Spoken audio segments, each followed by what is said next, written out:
廣東人咧好興用呢個果皮愛嚟煲湯啦，或者蒸魚，可以嚟劈腥啦，入口咧仲有一陣甘香嘅味喎。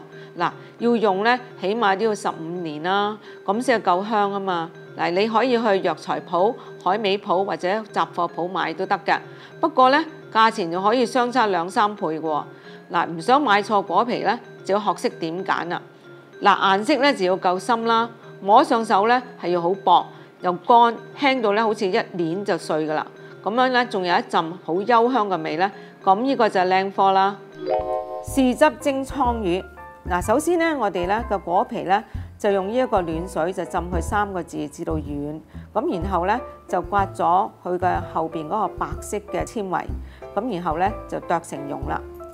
咁我啲豆豉咧就沖水之後咧就用個盅咧係略略咁盅爛佢。我哋用一個細煲啦，咁啊凍油嘅時候咧就落埋呢個蒜蓉，就用呢一個細火嚟燒熱佢。咁直至咧見到個蒜蓉咧有些少氣泡走出嚟嘅時候，咁我哋咧就放入呢個豆豉同埋糖，撈勻咗佢之後就熄火，就攪埋呢一個果皮嘅碎，咁等1個鐘頭咧就可以用噶啦。嗱，跟住咧我哋咧就要蒸魚啦。咁我哋咧喺個鑊咧係煲滾啲水嘅時候，就將呢一個倉魚咧擺喺有鋪咗呢個葱嘅碟嘅上邊咧，咁然後咧就大火嚟蒸魚。嗱，時間咧就睇個條魚嘅大細啦。魚蒸熟咗之後咧，我哋咧將佢咧就擺喺一個上菜用嘅碟嗰度，然後上邊咧就鋪滿呢一個薑絲啦、葱絲，咁咧就用滾油咧蘸喺呢啲葱絲嘅上邊。